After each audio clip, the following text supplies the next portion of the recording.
What's going on, everybody? Welcome to Buckles Locker. Coming to you again. Subscribe, like, comment, share on all the videos. Don't forget to hit the notification bell icon to notify you on all new videos that's posted on this channel. Shouts out to all the Pirates and Sea Bandits.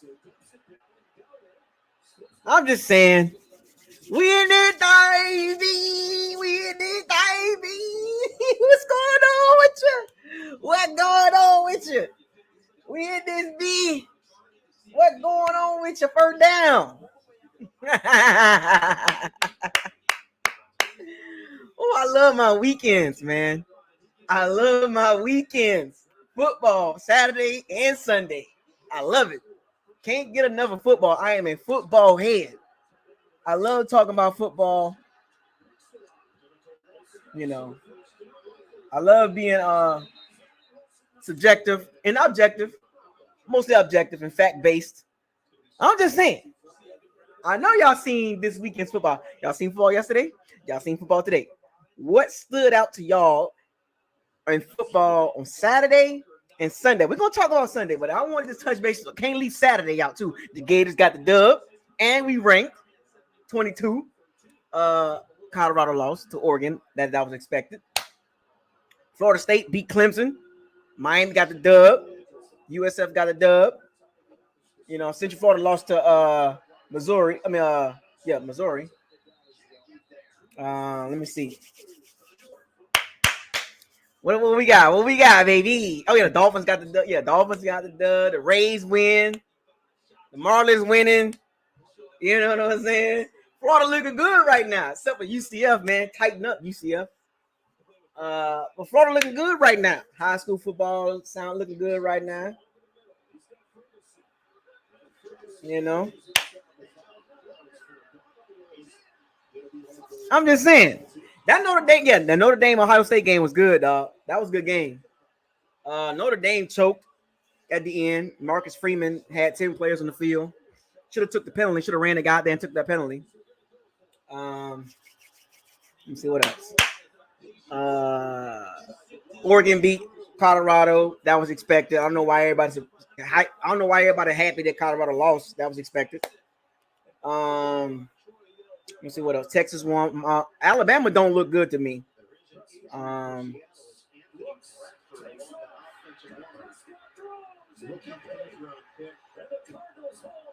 Oh yeah, Washington is really like that. Washington, I watched Washington and Washington State last night. They really like that. I like those quarterbacks, man.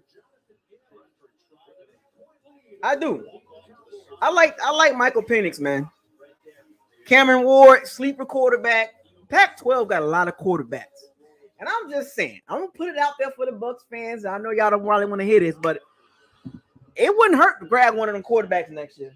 I know we're talking about Baker. I'm just saying it wouldn't hurt to get a young quarterback on a rookie contract.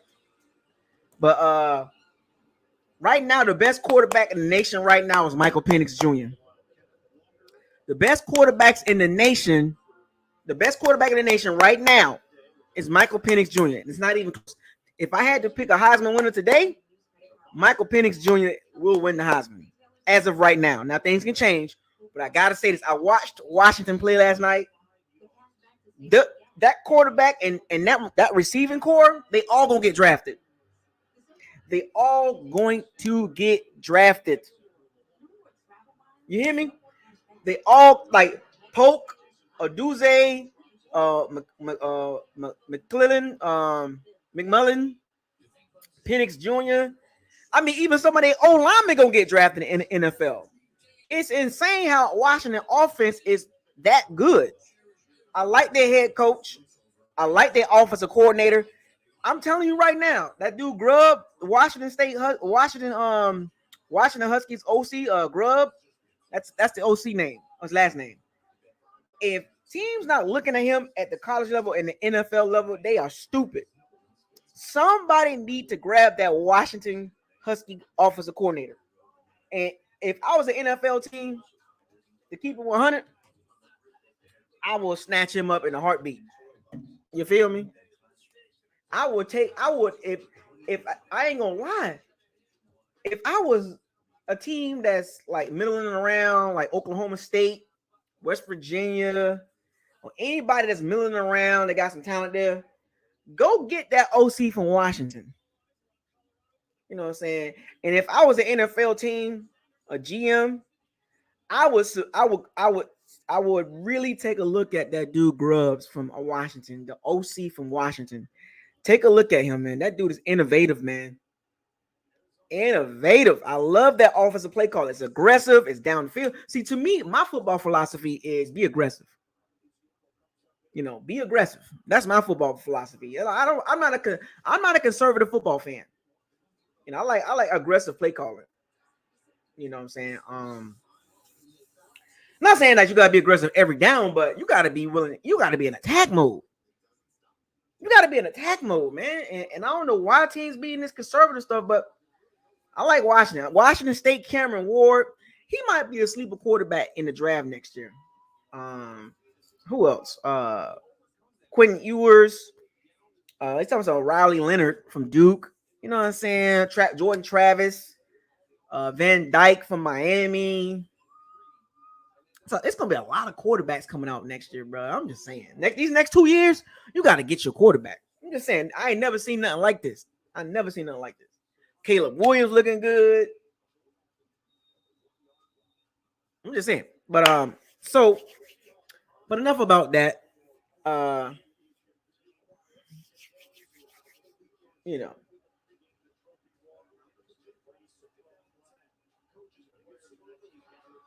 Yeah, so let's get down to the NFL's games. And let me talk to people real quick about the Colorado losing to Oregon. Why is so many people hyped that Colorado lost? That was expected. That was expected. You know, and I'm if you don't like Colorado because of the coach and his swag, well, we ain't got nothing to talk about. If you got a problem with the confidence of Deion Sanders, we don't have anything to talk about. We don't have anything to talk about. If you got a problem with a team with confidence that won one game last year, he won one game. They won one game last year. One game last year. And they got 3 wins already. If you got a problem with Colorado, we have nothing to talk about. Do not come talking to me. I'm going to keep it 100. If you got a problem with Colorado and you jumping up and down because they lost to a better team, we have nothing to talk about. No type of football in NFL or college. Don't talk to me. Don't come in the locker room talking to me.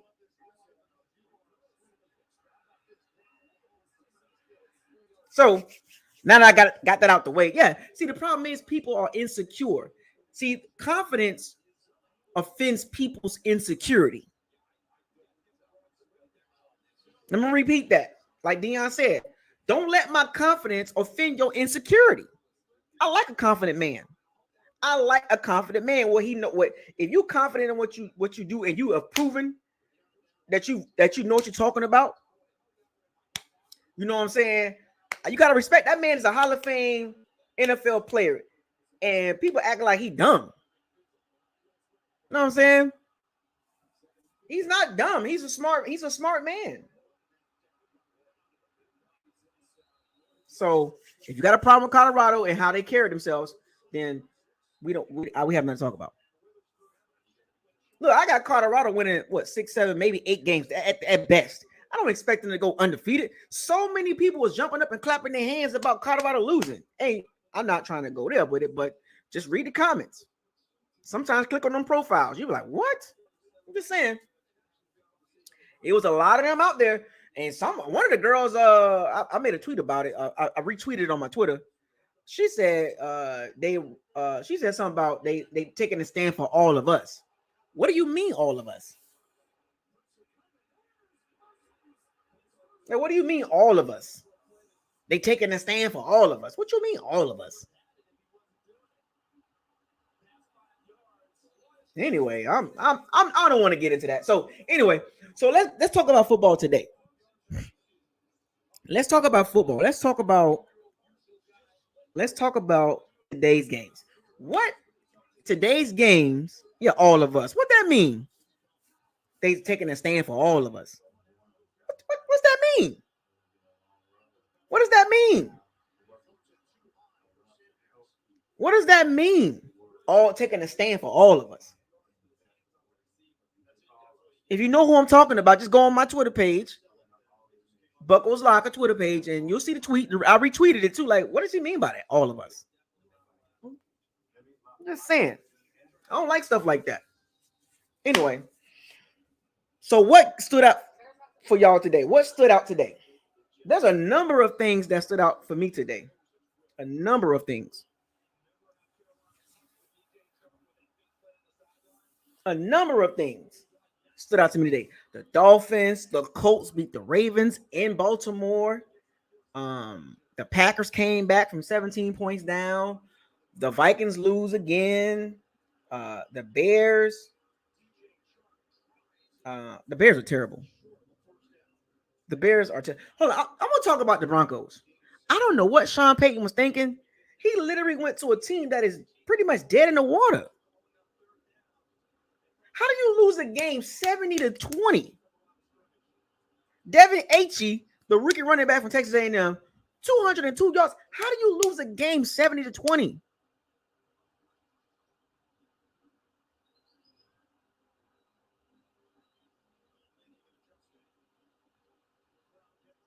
How do you lose a game 70-20?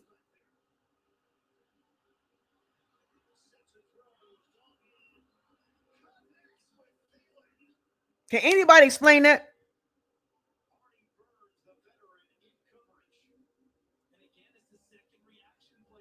70 points?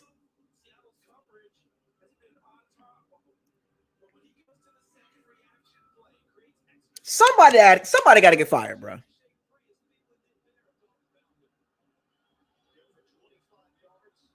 Why did Sean Payton come out of retirement and coach the Broncos, a Broncos team led by washed up Russell Wilson? What is he thinking? He was better off staying with the Saints. You can't lose a game 70-20. You can't do that.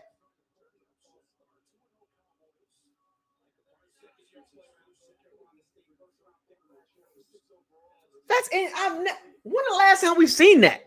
That's a college.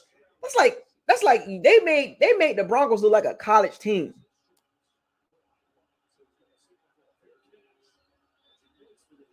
That's insane.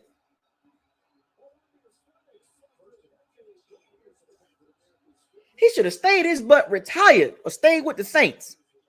That was a terrible move by Sean Payton. It's gonna make him look bad. And Sean Payton's not a bad coach, but look what he got to work with that quarterback. And you know what's so crazy about it?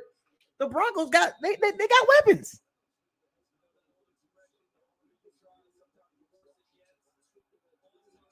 The Broncos got weapons. Sutton, Jerry Judy, a couple other guys. They got some running backs. Like, what is going on in Denver? Seriously, what is going on in Denver?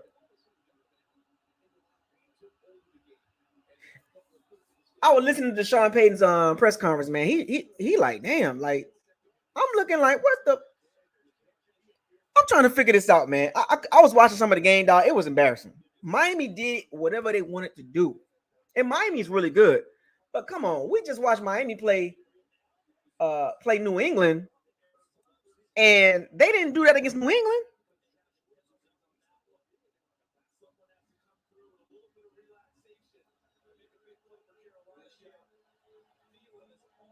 I'm just saying, New England didn't allow Miami to do that. But you mean, and I thought Denver had a good defense. I thought because last year they had a top 5 defense.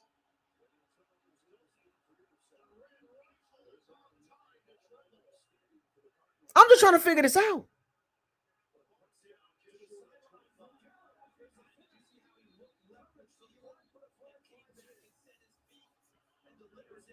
I'm just saying. Yeah, I saw that. He left Russell Wilson in the game too.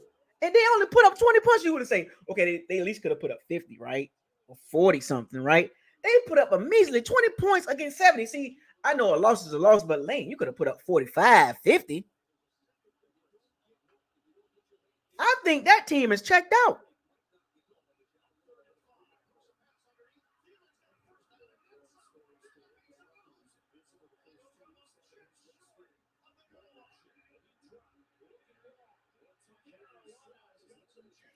Denver checked out.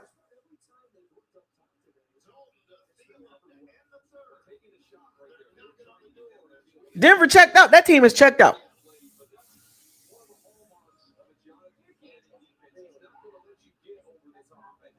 Checked out. Denver will be picking. Wait a minute. Does Denver have a first round pick? Didn't they trade their first round picks for Russell Wilson?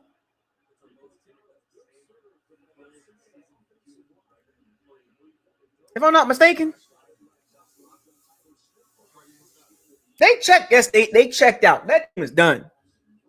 Dog, when you give up 70 points defensively, you're done.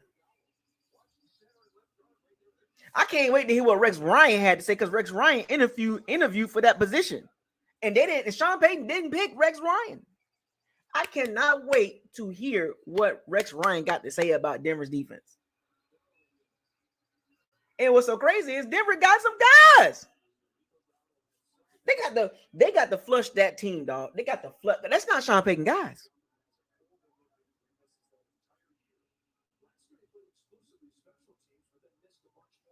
They need to purge that roster. The only people they should keep on that roster is Jerry Jeudy and Patrick Surtain. And maybe Courtney Sutherland. And Javonte Williams. Everybody and Garrett Bowles, keep the left tackle. Keep the left tackle. Keep a couple of those pass rush, but they got to purge that roster, bro. They need some picks. Exactly. They need picks, bro, because that roster, they done. Somebody got to get fired. Somebody got to get fired. 70 points and nobody get fired. Oh my gosh. Vance Joseph, he got to get fired, bro.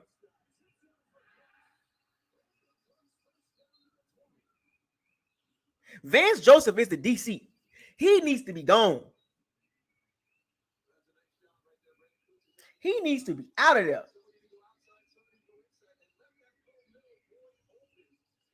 That is unacceptable.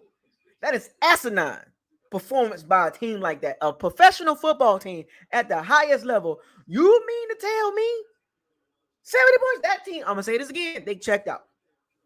The Denver Broncos season is over with right now.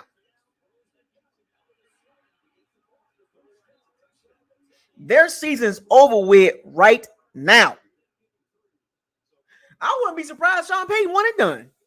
If the Broncos win like 2 and they go 2-15, 3-14, do not be surprised. Sean Payton is one and done.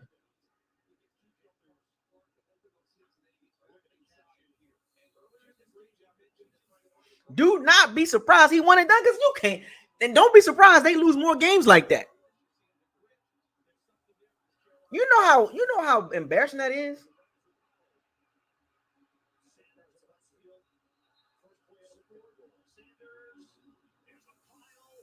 I'm just saying. Unacceptable. That is unacceptable.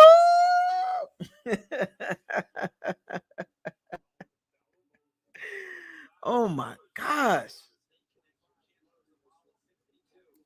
He should have went to the Chargers. I don't know why he did. If he wanted to go to the Chargers would have fired Brandon Staley. They would have fired him. If he wanted to go to the Chargers. And the Chargers ain't even looking good right now. They need a better coach. But anyway, let's get past the Broncos. I just wanted to put that out there. Shout out to the Miami Dolphins. They are really like that. They are really like that. The Miami Dolphins is the team to beat. I know they talk about San Francisco. You know what I'm saying? They talk about the Chiefs and all that. Nah, man. Miami is the team beat because for me, I'm an offensive guy. So if you can't stop them offensively, good luck. And then they get Jalen Ramsey coming back in a couple weeks. I mean, they're not even at full strength. Miami's the team to beat right now. It's not even close. I know they talk about the Eagles and the 49ers, but just watching the Dolphins play, how are you going to stop them? They can beat you in so many different. They won the game. They put up 70 points today without Jaden Waddle. A 70 burger. They did that without Jalen Waddle. Jalen Waddle wasn't even playing. So right now, my number one team right now, as of right now, Miami. Miami is the number one team. They the favorites right now. After 3 weeks, they up there. I mean, you know what I'm saying? You gotta give them, even if you don't even have Miami number one, you got to give them credit where it's due at. You got to put them up there in the top 3. You got to put them up there in at least the top 3. They're unstoppable. It's hard to beat them because they put so much pressure on you.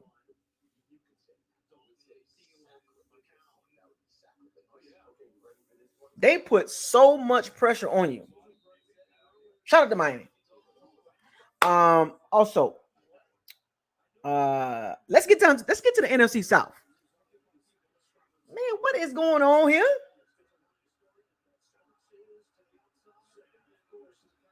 The NFC South.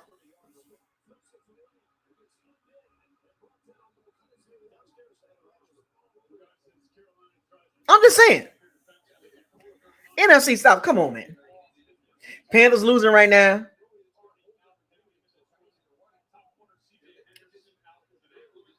The Falcons lost. The Saints lost. I was watching all the games today. I'm going to get to the Falcons first. What did I tell you Falcons fans about Desmond Ridder? He is not him. And y'all think y'all going somewhere with Desmond Ridder? I'm going to say this again.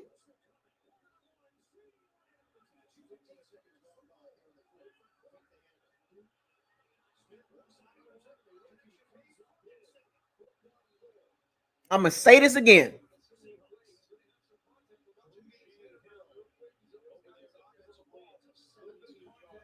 Desmond Ridder is not it.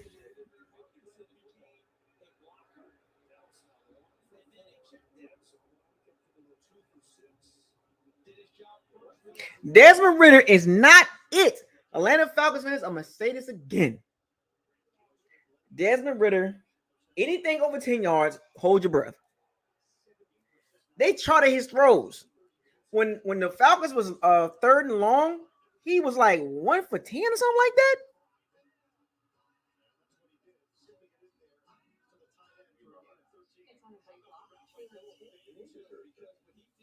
I'm telling you, I can talk, man. Desmond Ridder, Sam Howell, they are who they are.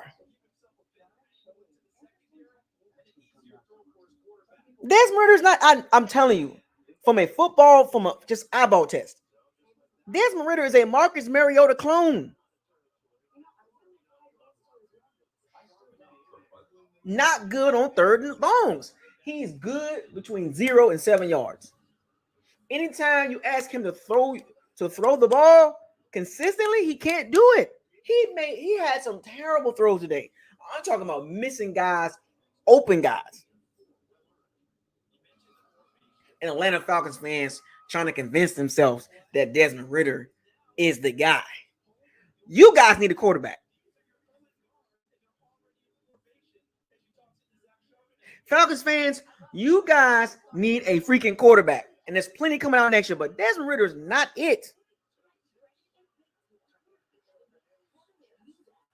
I cannot believe Atlanta was talking noise for the first 2 weeks, and it was like, are you serious?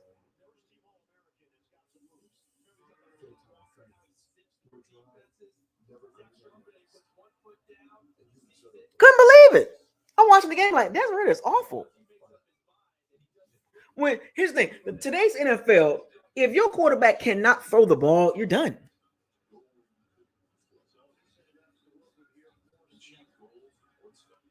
You're done. If your team can't move the ball through the air, you're done. A la, look at the Jets.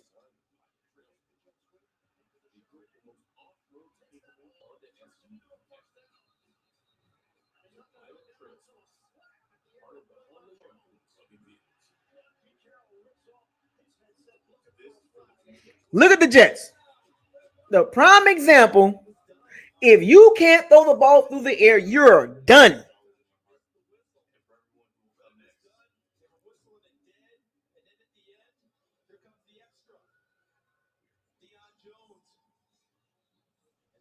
Deion Jones just keep getting cut. Why do Deion Jones keep getting cut from NFL teams? Can anybody? I got to say this about the Carolina Panthers fans. Why did y'all pick up Deion Jones? Why does he keep getting cut?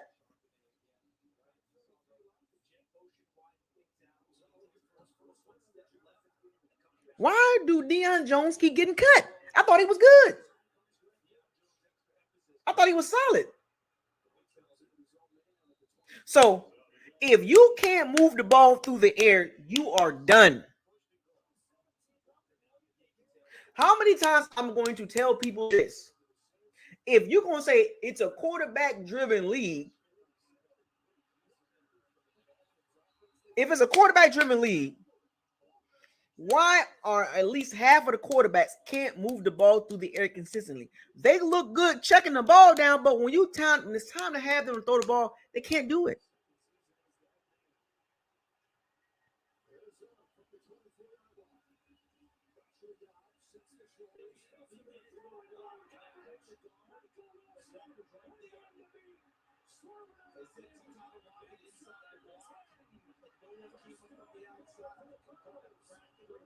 I'm just asking the question.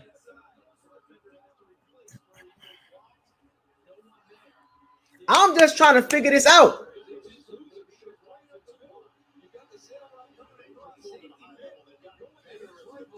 Did you not watch Zach Wilson, Desmond Ridder, Ryan Tannehill? If you can't move the ball consistently, you are done.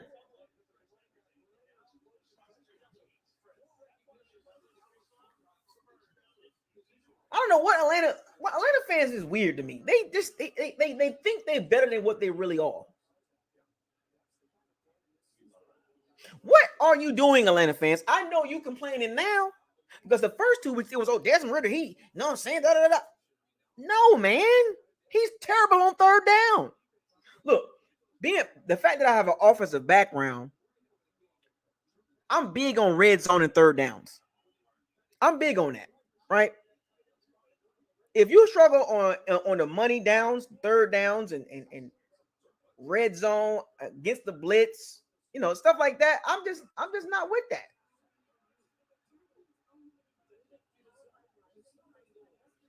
If you can't move the ball through the air, you are done. Allah. We're gonna get to the Bears in a second. I just want to put that out to the Atlanta Falcons fans. And matter of fact, that's a good segue to go to the Bears. Then I'm gonna jump on the Saints. Let me segue to the Bears real quick. Bears fans, I feel for y'all. I feel for y'all, Bears fans.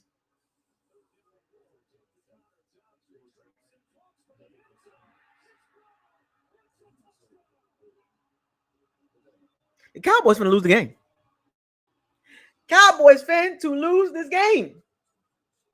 Cowboys defense getting cooked up. All because they lost Trayvon Diggs. For the second week in a row, the Cardinals are playing like they're not tanking, but they could have won last week's game. They couldn't have beat the Giants. They could have beat the Giants. They could have beat the Giants. And they about to beat the Cowboys. Joshua Dobbs looking like a Pro Bowl quarterback. What's going on here? What's going on here?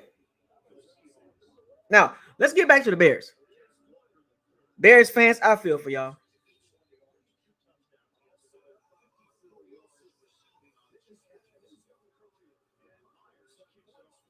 I feel for y'all. Y'all got a quarterback that's pretty much scared. The Bears have a quarterback that has completely lost his way.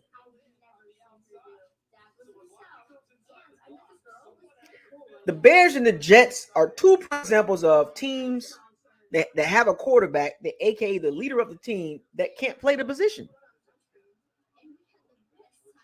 And all you've heard from Bears fans, they blamed everybody else but the quarterback. Jets fans, Jack Wilson, da da da. Both of those guys are not good. The Bears are going through it right now.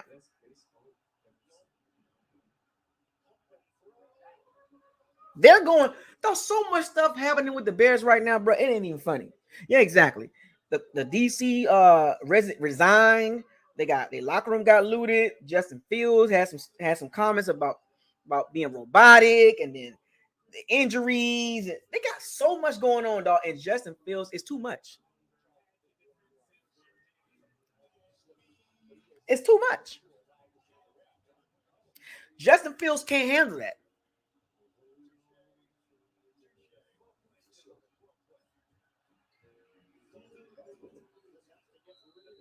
He can't handle the pressure. This is what I'm trying to explain to y'all. You gotta know not just on the field, but how the quarterback conduct himself as a teammate and off the field. But when you look at Justin Fields on the field, he ain't it. I'm gonna say this: CJ Stroud is better than Justin Fields. It's not even close. CJ Stroud is better than Justin Fields. I'm gonna say this too. I think Anthony Richards is gonna be a better quarterback than Justin Fields, because he got Shane Steichen as his head coach, offensive head coach, coaching Anthony Richardson. Anthony Richardson and CJ Stroud is already better than Justin Fields. Justin Fields, just to me, now that I got a chance to this is third year. He's not out. He's not it. He's not the guy.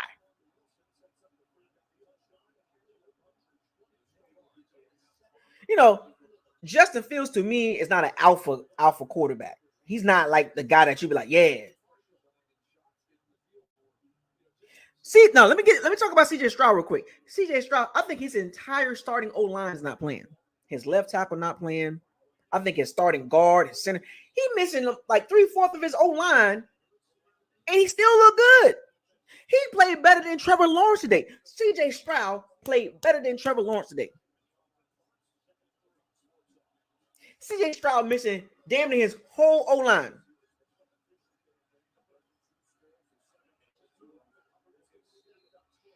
And he outplayed Trevor Lawrence. The whole O line is out, and he outplayed Trevor Lawrence. He's better than Justin Fields. He's better than Zach Wilson.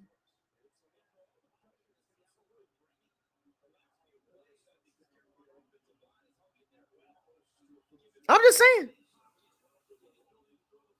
Justin Fields is not that the team not gonna get behind him, man. The team not gonna get behind Zach Wilson.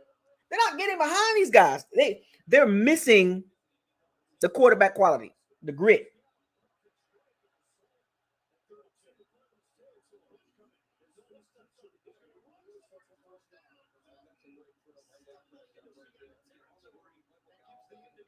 Don't have the grit.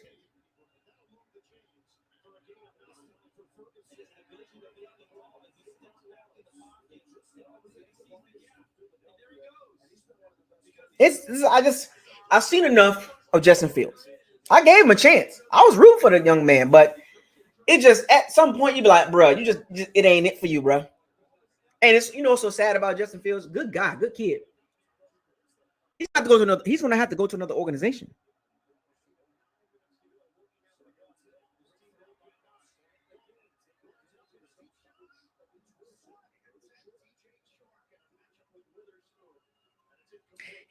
Justin Fields need to go to another organization and chill. And Bryce Young, I'm not gonna write him off I'm not gonna write him off, but Bryce Young, boy, he's an outlier. Bryce Young is an outlier. 5'9", 5'10". I don't know. He already hurt. I'm just saying. I'm a hold off on Bryce Young, but he already hurt. 3 games this season. He can't even start third game.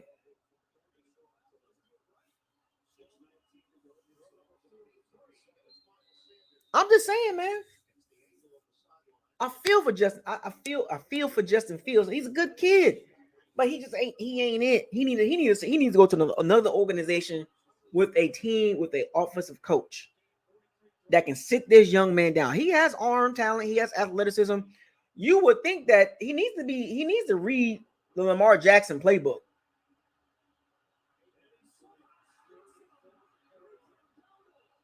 Lamar Jackson playbook. And even Lamar Jackson looks like a better quarterback now. Much better. He's progressed big time. And the thing about Justin Fields, he's regressed.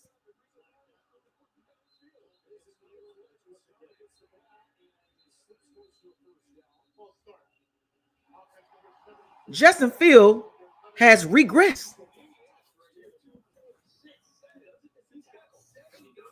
I'm just saying. Zach Wilson, I don't even think he's an NFL quarterback. I don't even think Zach Wilson's an NFL quarterback, bro. Did you see the game today? Did you watch the Jets and the Patriots today? My goodness. He is lost in the sauce. First down. Jason Garrett clap. These young quarterbacks come in this league, man. They're not setting these young quarterbacks up for success, man.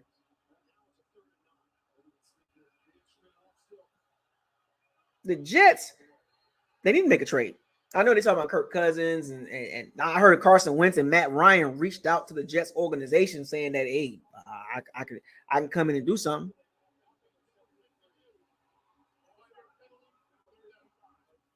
I'm just saying.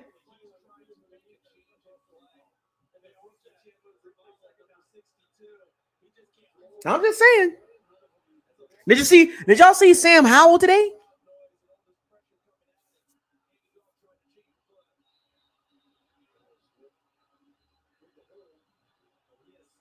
Did you see Sam Howell today? The Washington Commanders was hyping up Sam Howell.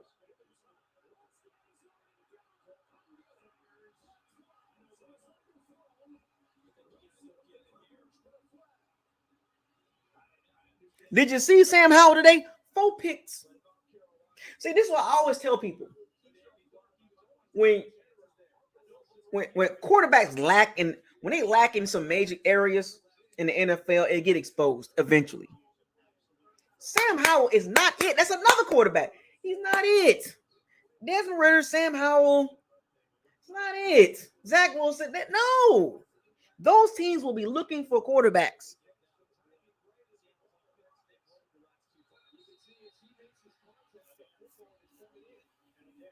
Unbelievable.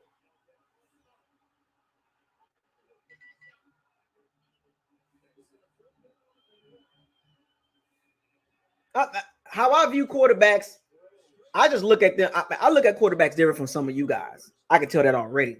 I don't care.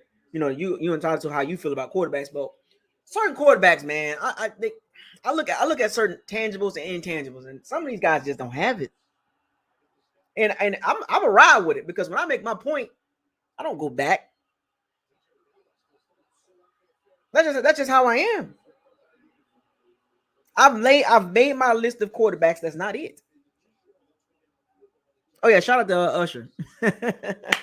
He's doing that. I'm gonna definitely watch the halftime show. Yeah. But it's like this is why I always try to be objective, and I always try to hold thought. Like, I don't get too caught up right away, especially like early in the season. But for me, when I see a guy, I give every quarterback a chance, but certain quarterbacks I can tell right away after year one or a couple games, like, nah, Some quarterbacks gonna be decent. They're gonna be in the league for a while. They're gonna be a solid starter. But remember, every team wants a franchise quarterback. Every team wants a quarterback that can take them to the promised land or keep them in contention. Every quarterback ain't like that. You feel me? Every quarterback ain't like that.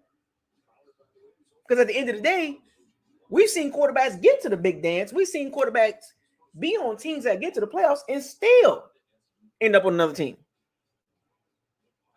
Prime example. I use a great example. The Rams. When they had Jared Goff. Jared Goff is not a terrible quarterback. He's a middle of the pack quarterback. But why did the Rams make a trade to get Matthew Stafford? They didn't have to make. They could have just kept Jared Goff on that team and kept winning. They would have still been winning. But Sean McVay looked at it like Sean McVay, who is an offensive guy who knows way more than me, was like, I need Matthew Stafford. That's a great example right there. You could be a quarterback, put up some numbers and win some games and all that. But at some point, fam, it's like, where we going with you?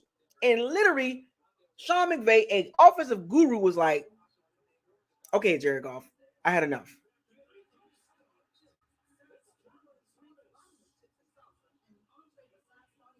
I had enough, Jared Goff. Didn't have to trade Jared Goff. Could have kept Jared Goff on the team and actually kept winning with Jared Goff. He decided to give up first-round picks to go get a quarterback, bigger arm, take more risk, can throw the ball down the field. And what happened? They won the Super Bowl.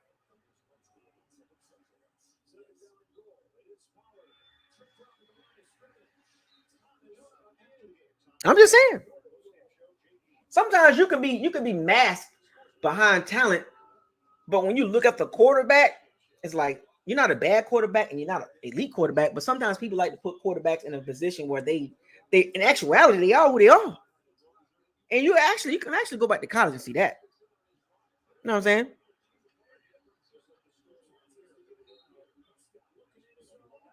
Oh, Zach. Oh, Dak just threw a pick. Oh my gosh. See, Dak Prescott's another one.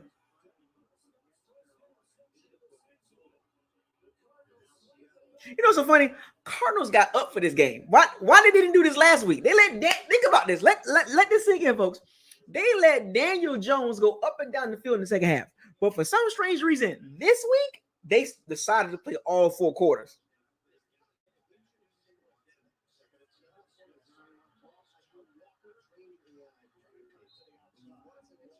Think about that for a second, folks.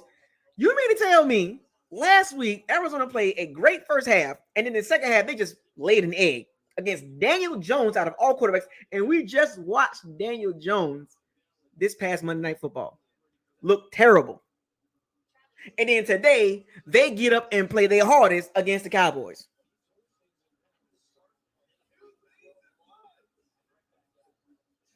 Come on, Arizona. You could have beat the Giants too.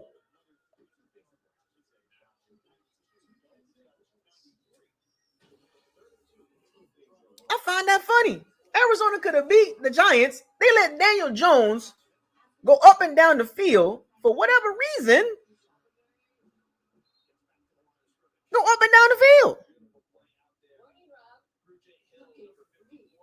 But then all of a sudden play their hardest against the Cowboys. What is it? What is it, Arizona? What's going on here?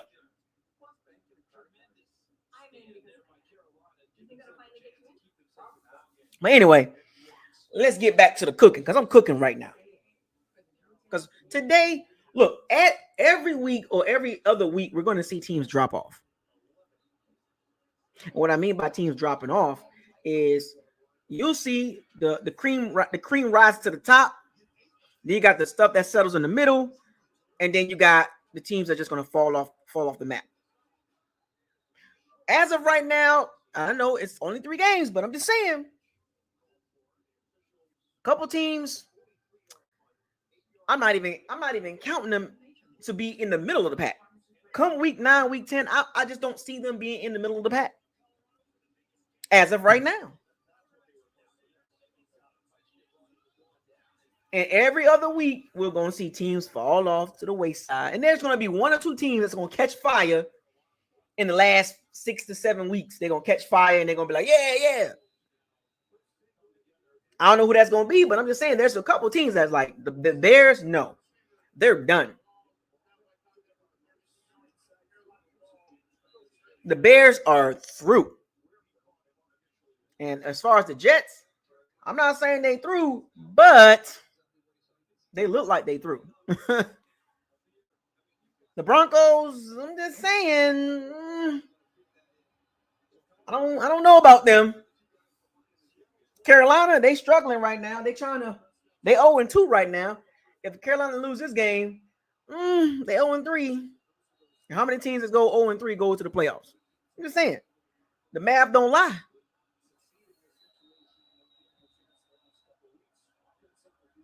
The math don't lie. The math ain't mathing.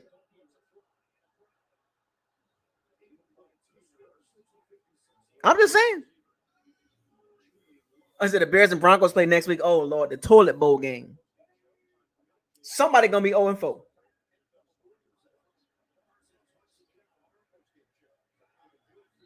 Somebody going to be 0-4.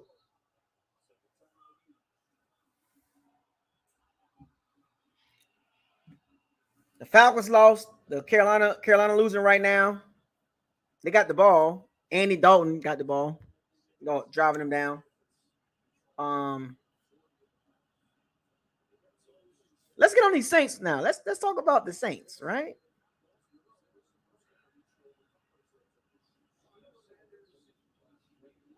Let's talk about these Saints.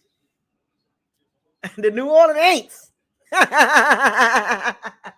You know, I got to save the best for last, right? How you up 17-0 in the second half and you lose the game 18-17?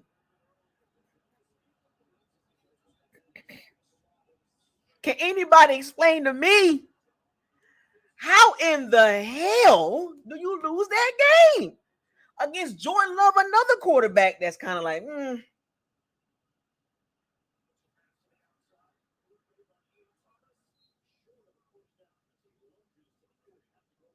How in the world does that happen, New Orleans Saints fans? And somebody explain to me, please.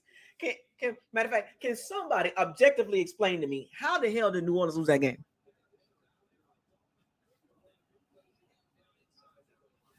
I want somebody to explain to me objectively, no feelings involved, straight up football thought process. How did the Saints lose that game up 17-0?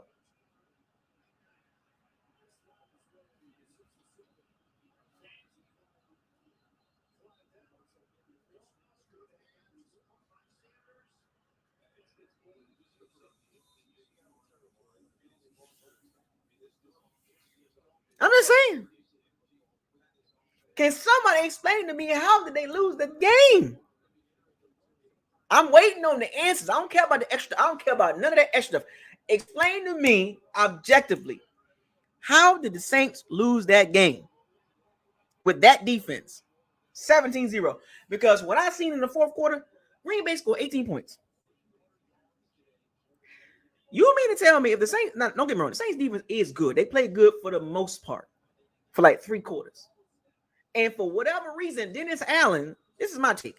For whatever reason, Dennis Allen went soft and made Jordan Love look like an all-pro. I don't trust Dennis Allen. And I'm talking about from a football perspective.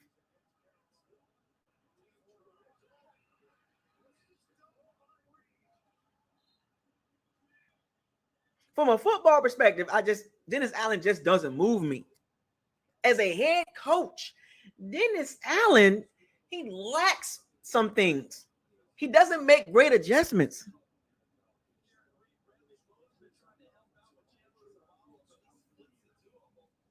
I'm just saying.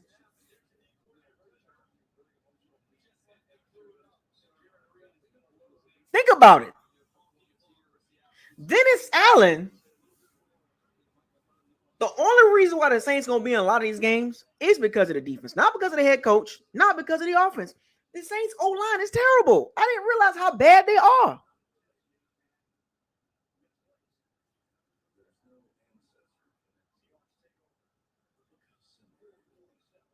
I didn't realize how terrible the Saints offensive line is, specifically Trevor Penning. Trevor Penning is terrible at left tackle.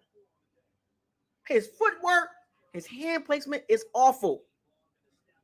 Matter of fact, it don't even matter who. They got Derek Carr hurt today. That O-line, with the ability, the lack of blocking ability, got Derek Carr injured. Just like last year, they got Winston broken back, messed up ankle, broken back, messed up ankle. This year, now it's Derek Carr. Their O-line is terrible.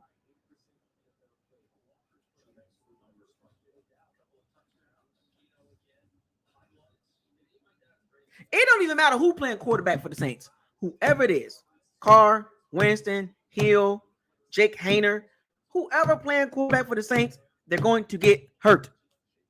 I'm gonna repeat that, Saints fans, whether you like it or not. It don't matter. They're going to get every quarterback hurt.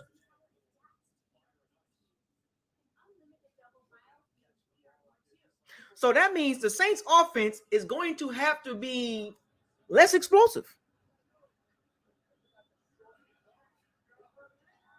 That means the ball gonna have to come out, which means that condenses their offense. And the thing about it is the Saints got explosive players. Rashid Shaheed, Olave, Kamara, Jawan Johnson, that tight end. The Michael Thomas, the possession receiver. But you really can't get to the offense because the O-line is not good. And Saints fans, you can deny all you want to. You can point the finger at Carr. You can point the finger at Winston. It don't matter. Whoever played quarterback gonna get hurt. And I hate to say that.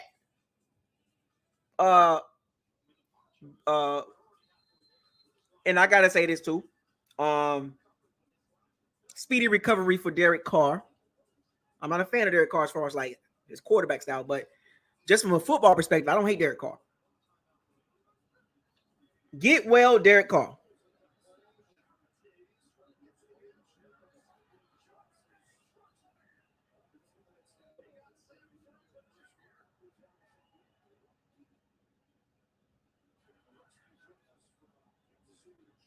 Get well, Derek Carr.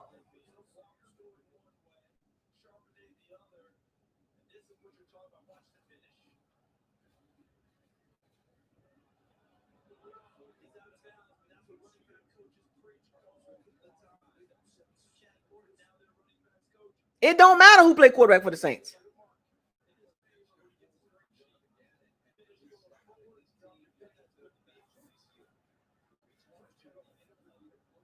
You're going to get hurt. And Winston probably going to get hurt too. Now, for the report saying Carr going to be out for a game or two, maybe 3.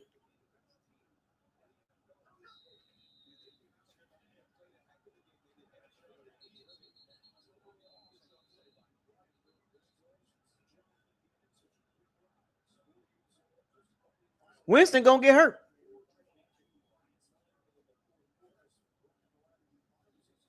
Derek Carr got hurt. Winston going to get hurt. And I hate to say that. And I don't know when it's going to happen. It might happen next week against us. I don't know. But just watching that Saints O-line, they're going to get every quarterback hurt. If they don't fix that O-line, we're talking football now. If they don't fix that O-line, no quarterback is going to last for a season behind the O-line. We saw it last year. Winston got hurt. He got beat the hell up. 4 fractured bones in his back. A messed up ankle because the O-line, terrible. And this year, it proves it again. The Saints, for whatever reason, I think somebody said Doug Marrone is the O-line coach. Saints fans, you can cry all you want to. You can point the finger, however you want to spin this. Your O-line's terrible.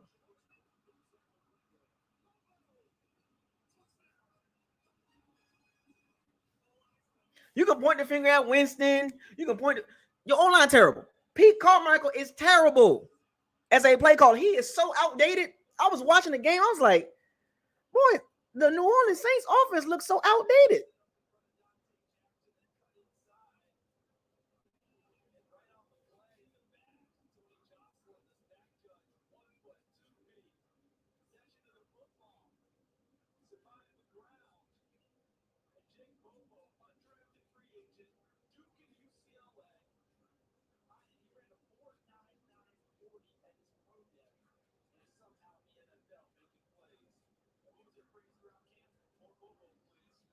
Pete Carmichael is outdated as an offensive coordinator. If you watch the Saints offense, I'm looking at the offense like, what the hell? This is like the same plays they've been running for the last 12 years. Go back and watch the first two games. It all looked the same, just less explosive.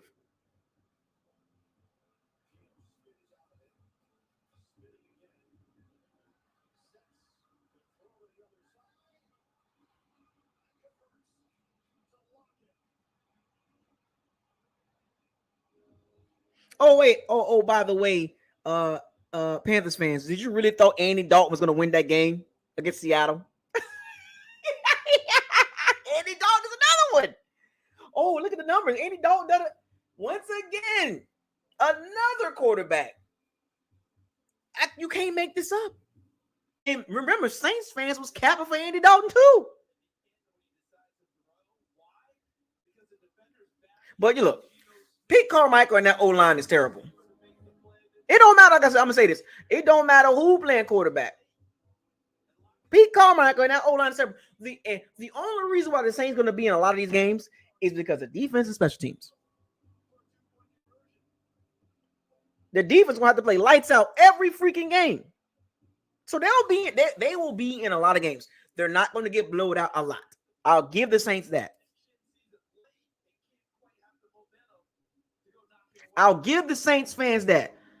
The defense is not going to allow the team to get blown out for most of the games. Most of their games going to be within a score. 3 points, 7 points. They might lose a game like, by 10 or 15, but for the most of the games of this season, watching the Saints defense, they're going to be in every game damn near. But that offense, oh my goodness. Unbelievably terrible. So outdated. So the Panthers 0-3. So everybody in the NFC South, except for the Bucs, lost.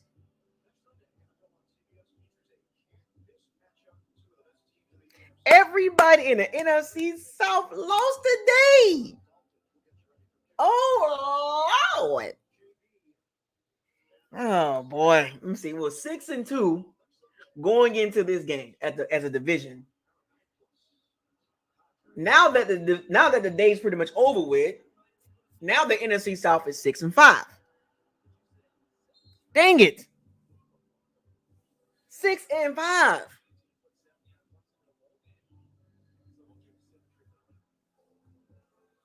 6-5 now.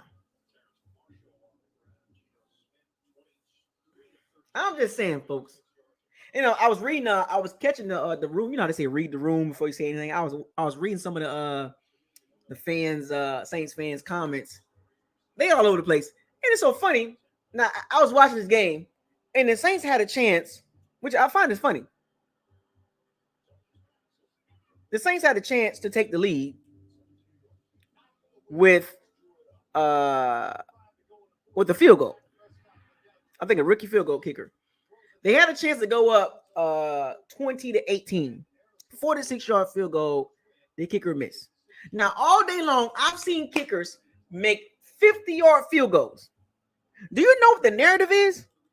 Some of the Saints fans like, Winston should have got the team closer. Should have got the kicker closer. Are you serious? Matt Gay went 5 for 5, 50-yard field goals. Other kickers making 50-yard field goals. Saints fans, some of these Saints fans literally saying, you should have got him closer. Are you kidding me? 46. Oh my God. This is how you know the Saints fans delusional. You mean to tell me a 46-yard field goal, a kicker misses it, and this goes for any fan base. When a kicker misses a field goal and you point the finger at the quarterback, how in the hell? Like, I'm just trying to figure out how in the hell does it even make any sense? You mean to tell me a kicker misses a field goal, it's the quarterback fault? Trevor Lawrence, Josh Allen, Lamar Jackson, CJ Stroud, Gardner Minshew, whatever quarterback you want to put in that sentence.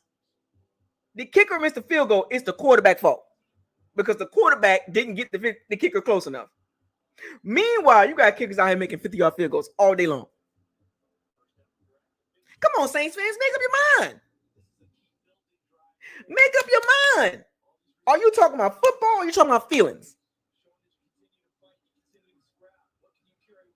46-yard field goal and the quarterback get the blame.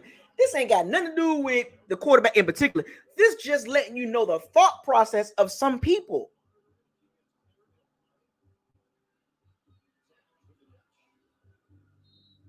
This is when things like this happen to fan bases, and it's not just the Saints fan base, but other fan bases go through this too. A kicker misses the field goal and the blame goes to the quarterback. How does that make any sense? So Justin Tucker, the greatest kicker of all time, misses a 61-yard field goal. He usually makes those, So it's Lamar Jackson's fault that he didn't get closer. Can anybody understand? Can anybody look? I need some help. Let me see if my powers and my seed bands can help. Can anybody in the chat room help me understand that thought process? And as Bucs fans, we went through this. So can anybody help me understand the thought process of a field goal kicker missing a 40, 30-something yard field goal, 40-something yard field goal, a 20-something yard field goal, and you blame the quarterback? Can anybody help me explain how does that make sense?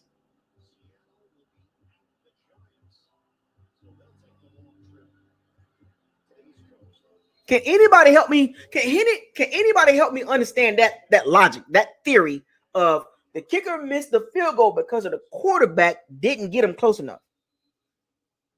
We're not talking about a 57-yard field goal or a 60-yard field goal. We're talking about a kick under 50, which that should be 95% good for most of the kickers in the NFL. Can anybody help me understand the logic behind that? I'm gonna wait for a second. I want somebody to explain that to me. Any fan base that's in this chat room, can anybody help me understand a kicker missing a field goal under 50 yards, a 46-yard field goal, 34-yard field goal, 24-yard field goal? It's the quarterback fault.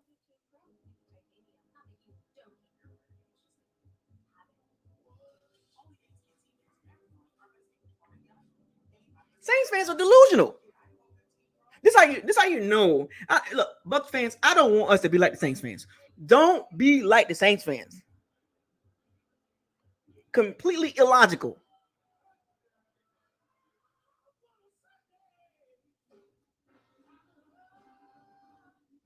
Do not become the Saints fans. Call the game for how you see it. Do not point the finger at something that had no direct line of contact and something like field goal kicking is a separate entity. It's special teams. Running back, quarterback, especially when you're in a chip shot area, don't become the Saints fans.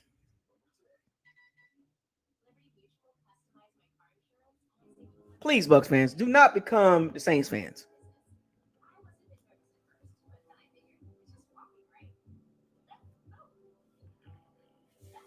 Oh, they're going to be in the chat Monday. I know they are. They just mad because they lost. And what's so funny? I know we talk about the Falcons losing 28-3, and we got blown out 56-14 and all that stuff like that. But 17-0 is pretty bad, too, in the fourth quarter. But I'm still waiting on the objective reasoning behind that thought process. And it's so crazy. Matt Gay was 5 for 5 today. He made 5 kicks over 50 yards, or 4 or 5 kicks over 50 yards.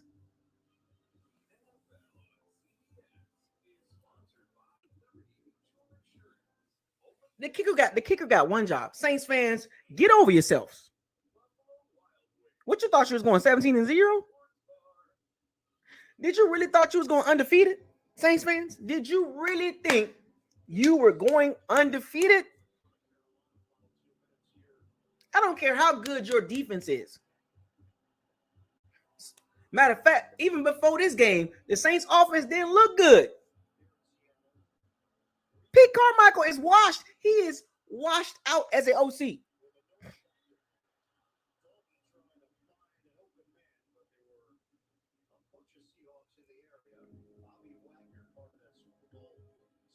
I'm just keeping it 100. Did y'all really think y'all was going 17-0?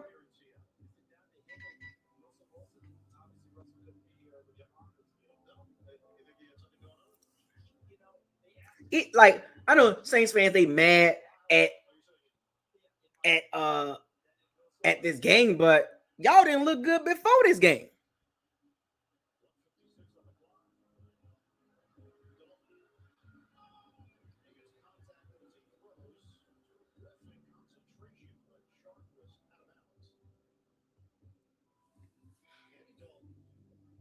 Prior to this game, Derek Carr had 2 touchdowns. 2. In 3 games. Where you didn't look good in the red zone, you didn't look good in the third downs, you didn't look good in a lot of areas. Where did you think you were going?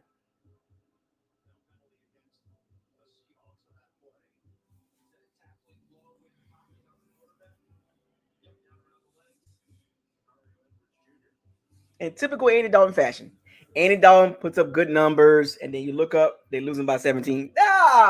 Do you sound familiar, Saints fans? Not a Carolina Panthers fans when they go through it. You're gonna put up these decent numbers, but you look up, you're losing by 17.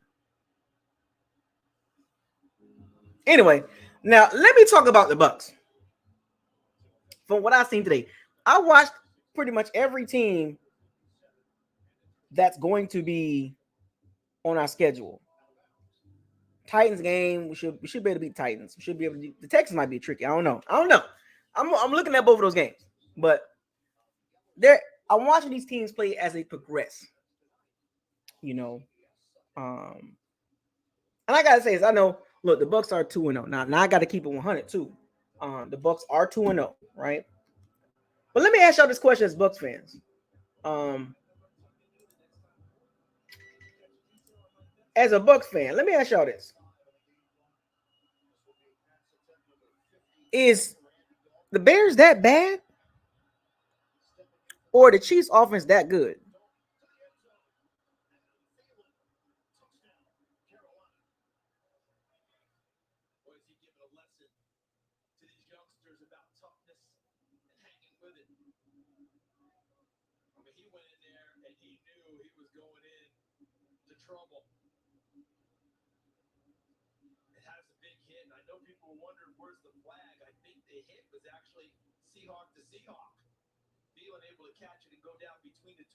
I'm just saying. Is the Chiefs offense that good or the Bears that bad? Now remember we beat the Bears. It was 20-17 in the fourth quarter. They had the ball.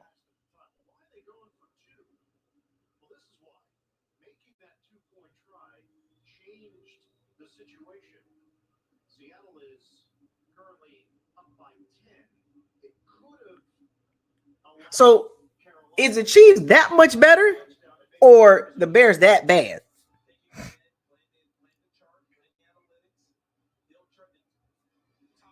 Now, mind you, this is why I was trying to. The point I'm trying to make is I didn't put a lot of stock in us beating the Bears because the Bears are a terrible team. I told y'all this, and some of y'all kind of got offended by it. The Bears are terrible. The Bears are probably the worst team, one of the worst teams in the NFL, probably the worst team, and we beat them. We beat them by 10. The Chiefs beat them by, I don't know how many points they beat them by, 30 something.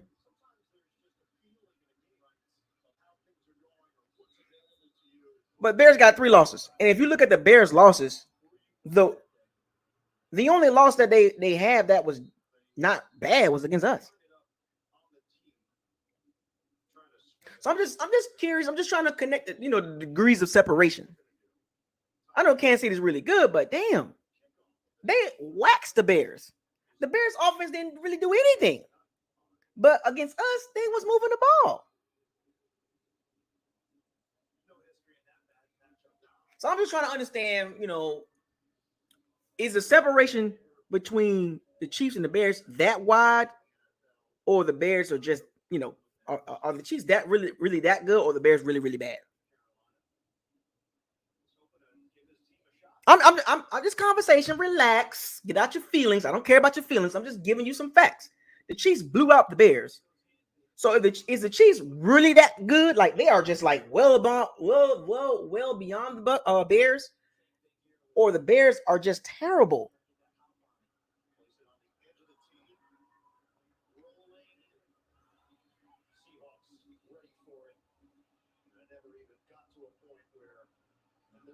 Now, doing a comparison and contrast, it's just kind of weird, Um, this is what I was trying to tell y'all about the Bears game. We beat them, but I'm like, man, we got to tighten up.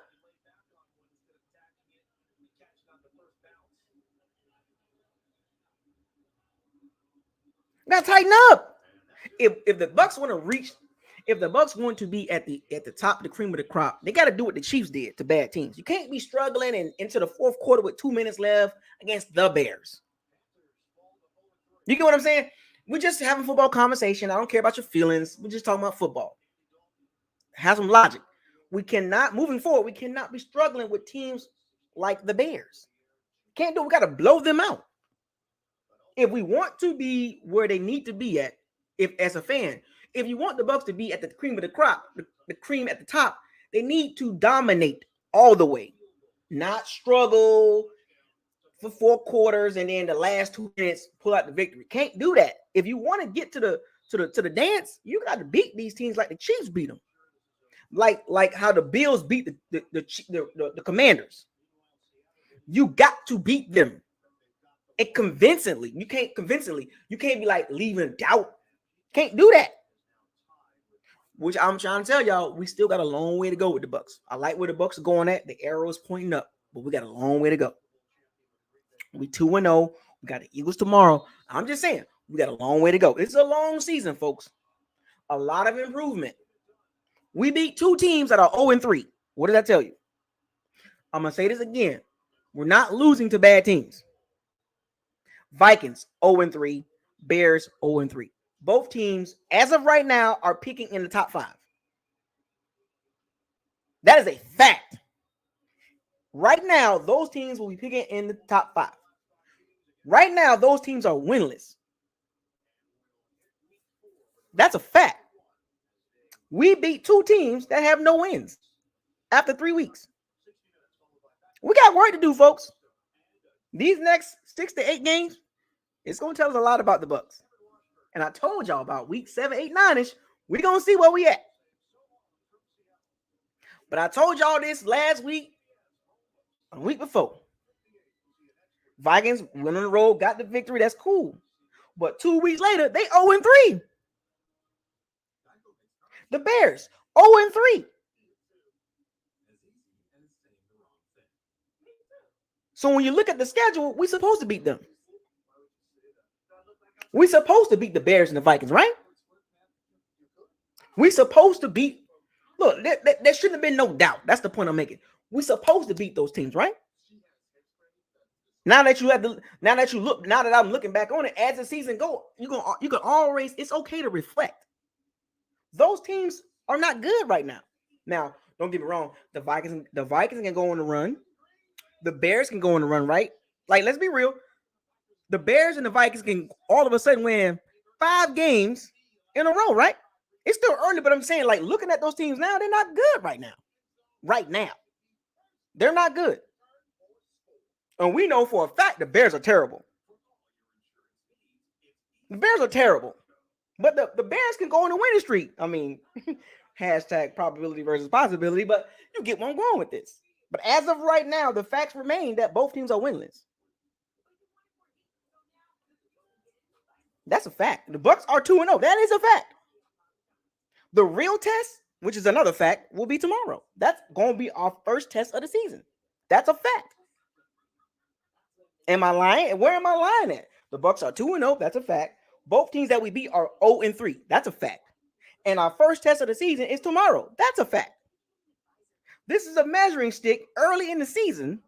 This is going to help us kind of see, okay, where the Bucs are at, what they need to fix, what are they really good at? Can they handle the pressure against a team that got Super Bowl aspirations? Because as Bucs fans, we still got questions, right? We still got questions about our team. We all do. That's what happens. Any fan base got questions about their team, whether they're good or bad. The Chiefs fans got questions about their team. The Ravens fan, like every fan base has questions about their team, whether they team win or lose. Go read the room. Go read the room and other fan bases chats. They still complaining. They still got questions about this and this and that and this and that. Nothing's perfect. The point I'm making, nothing's perfect. So it's okay to question your team, because I still got questions about the Bucs. And some of those questions in the first quarter of the season, because our first quarter ends with the Saints, right? The first quarter of the season, which is 4 games, by the way, ends with the Saints. So in the first quarter of the season, we're going to have some questions answered early, right? The worst case scenario for the Bucs is 2-2. The best case scenario for the Bucs is 4-0. Y'all agree with that? I mean, it's very simple math. The Bucs can end this 2-2, 3-1, or 4-0. Either way, whatever outcome it is, you want the outcome with the arrow going up. You want the arrow pointing up for the Bucs. As the season progresses, you want the Bucs to progress. Right now, the Bucs are progressing well. They beat 2 bad teams as of right now. Still got a long way to go. They beat 2 bad teams. The arrow is pointing up. Well, let me back a little bit. They beat a really bad team, and they beat a team that is halfway bad. The Vikings have a top offense, but their defense not good. So they're not a complete team, but the Bears are an awful team. So the arrow is pointing up for the Bucs, right? Last game, they looked good on third down. They was moving the ball. They were scoring. So they did some things very well. They got to tighten up in the red zone. But the arrow is pointing up because we're 2-0. We are the only fan base that can say our team is undefeated in our division. Let that sink in. You got to be happy about that. But the test will be tomorrow, national television, Eagles, prime time. One of 2 primetime games.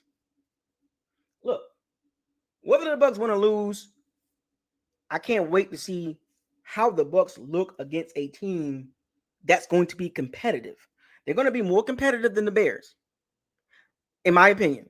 They're going to be more competitive than the Vikings, in my opinion. Right? So this will be a back and forth nip and tuck game between two teams, right? One team has Super Bowl aspirations.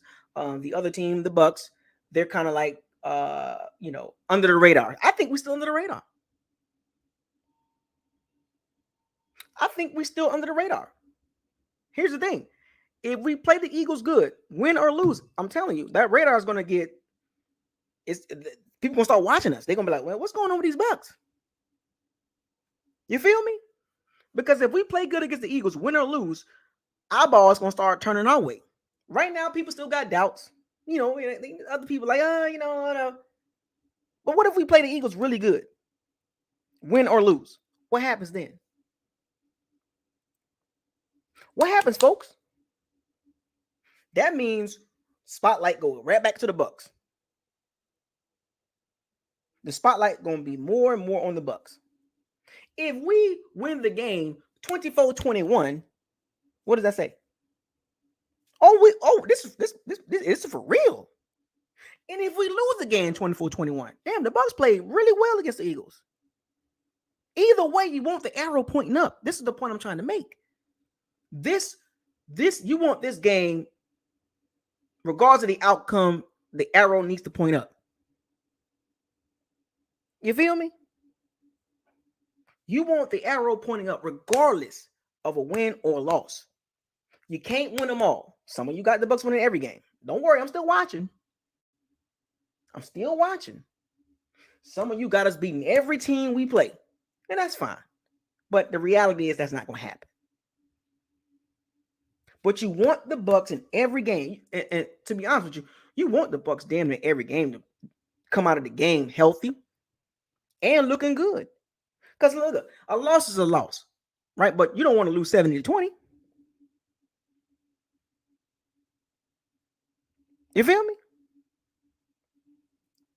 You don't want the Bucs to lose. Because I'm telling you, if the Bucs get blown out tomorrow, you know what they're gonna say. You know what they're gonna say. Oh, I knew the Bucs was that good. They beat two bad teams. You know, they already saying that it is true. Well, one team we beat is really bad, and then the other team that we beat is not terrible, but they're on their way to a top 10 pick pretty much as of right now. So the Bucs need to play well.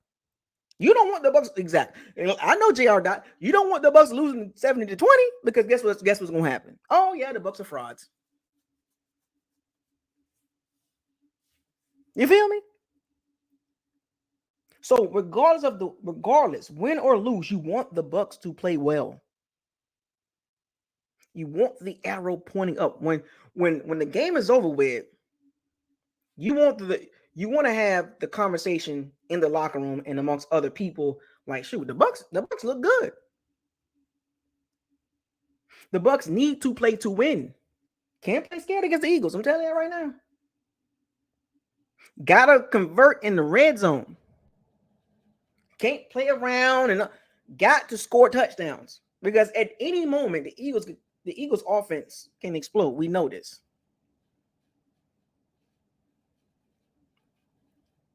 But it goes back to my point.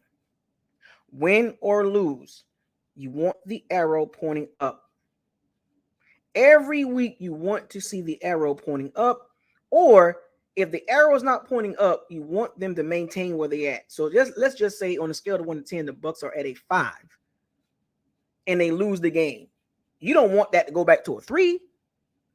You want that to stay at a 5, 6, 7. You want them to keep progressive. You want them to be progressive as the season move forward.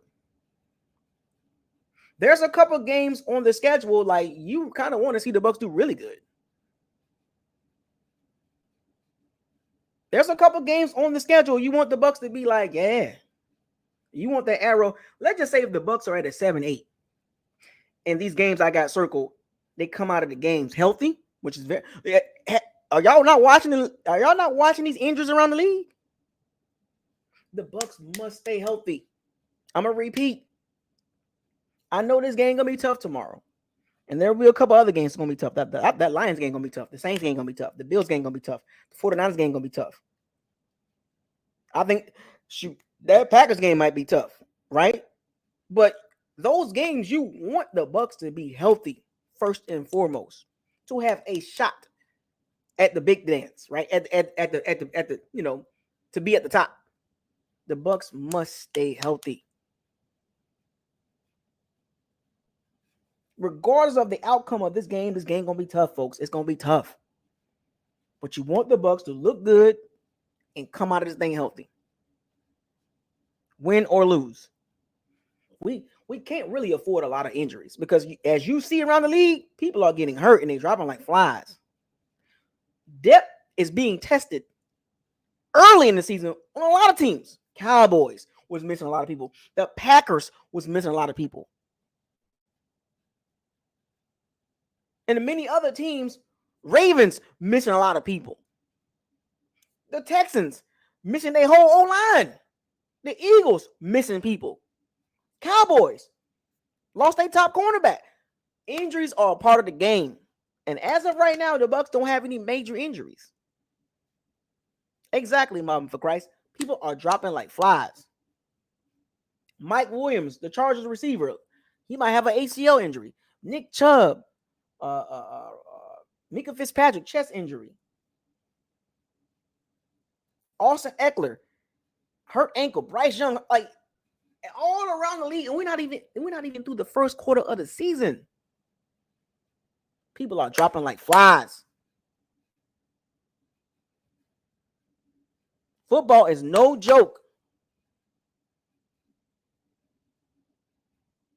Look at the Jets. Aaron Rodgers. out for the season. Achilles.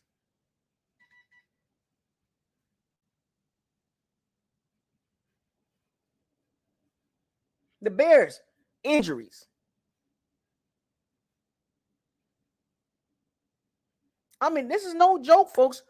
And I got my fingers crossed that the Bucs stay healthy.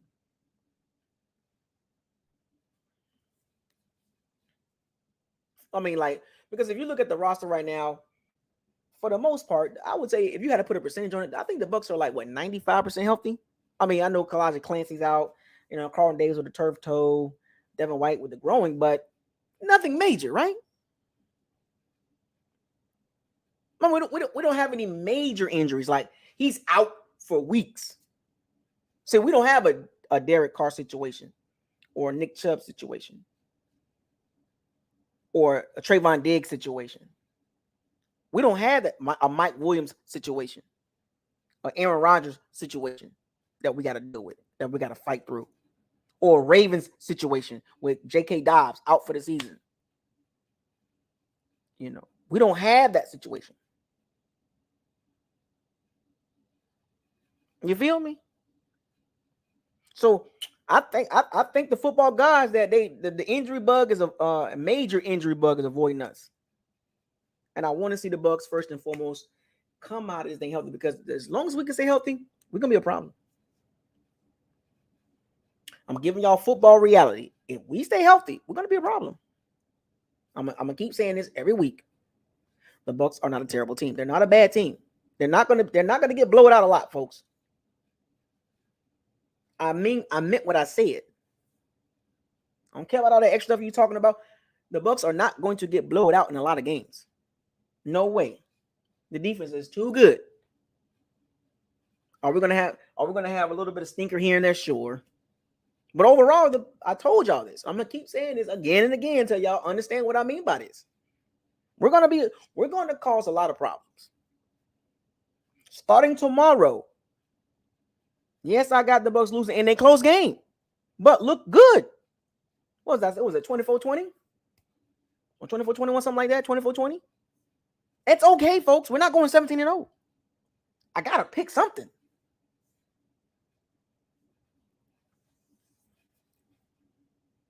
But I'm paying attention, folks. Trust and believe. I am paying attention to every team, especially on our schedule.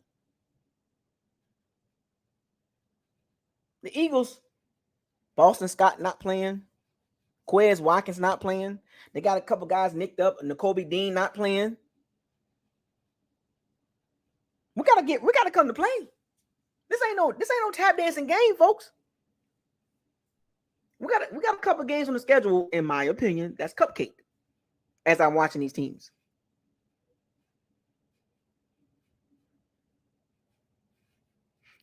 Depth will be tested for a lot of teams. A lot of fan bases right now, like, God dang it.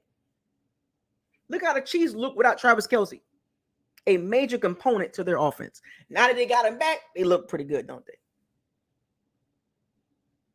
All is well in Chiefs land.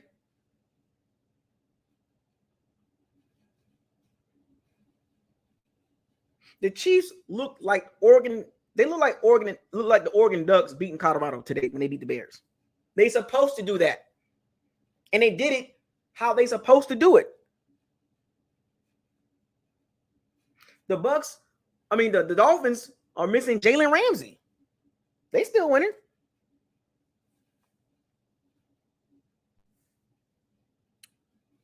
I'm just saying, folks. I want y'all to get your chin straps buckled up, put your football pads on tomorrow, get your black marker under your eyes, and put your jersey on tomorrow and get ready. Get loud, represent your team. And you Bucs fans out there in Tampa, I don't want to see a lot of green in the stands. I don't want to see a lot of green Philadelphia Eagles jerseys in Raymond James screaming defense when the Bucs got the ball. Like, the Chicago Bears fans came out to Raymond James Stadium on a nice Sunday talking about defense. Defense when the Bucs had the ball, and it was loud.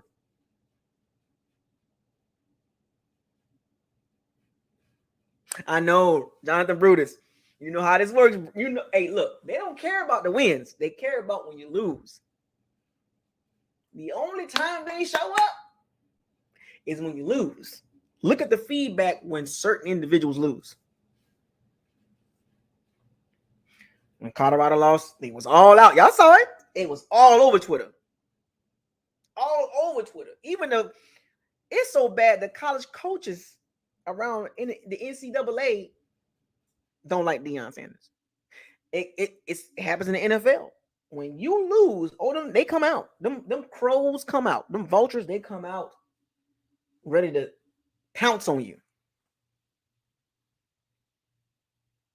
You feel me? So, Jonathan, I know the Browns are 2-1. Now what?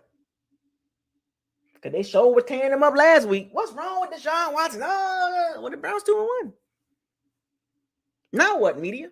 You gonna write about that?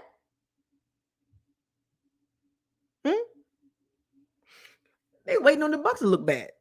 You don't think they waiting on the Baker Mayfield to look bad? Shoot. Let Baker Mayfield have a bad game tomorrow. Oh, they're gonna be out. The Colin Cowherds, the Mike Greenbergs, the Stephen A. Smiths, the Shannon. They all gonna be out. They waiting for Baker Mayfield to have a terrible game.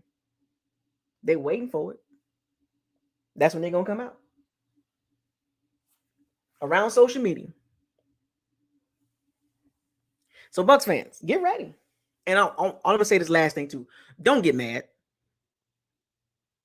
Don't get mad. If it's something about the game you don't like, it's cool. Express yourself, but don't get too caught up. It's week 3. It's week 3. We're gonna be okay, folks. Regardless of this outcome, we're gonna be fine. Don't get mad at me. I don't play football. I just talk about it. Look, agree to disagree on some things, but at the end of the day, I'm a Bucs fan all day, every day. And y'all know this. So, shouts out to all the Powder Sea Bandits. Thank you for joining another episode of Buckles Locker. The NFC South, 3 losses today, fall to 6-5 as a division. As things every week will settle in. It will settle down and settle in. Hopefully the Bucs can pick up the slack. Maybe, we'll see. But y'all know me, I'm gonna be live and ready with my food. You know what I'm saying? Over here. And next week, I'm gonna be at the Saints game. Live in effect. You know how it is. And most likely it's funny because next week's game gonna be big too. And a lot of different storylines behind it. You know where I'm going at with that, right? So I'll see y'all tomorrow. Y'all be ready now. Don't get mad. Be ready. Just be ready. For whatever outcome happens, be ready. Be ready. I just might open up the locker room tomorrow. We'll see. Fire those cannons. Seize the day. Raise the flag. Hashtag NFC South. South. SOUF. Hashtag NFC South. Hashtag what are we doing? Hashtag what is this? Hashtag why? Hashtag facts over feelings. Hashtag probability versus possibility. Hashtag reality versus optimism.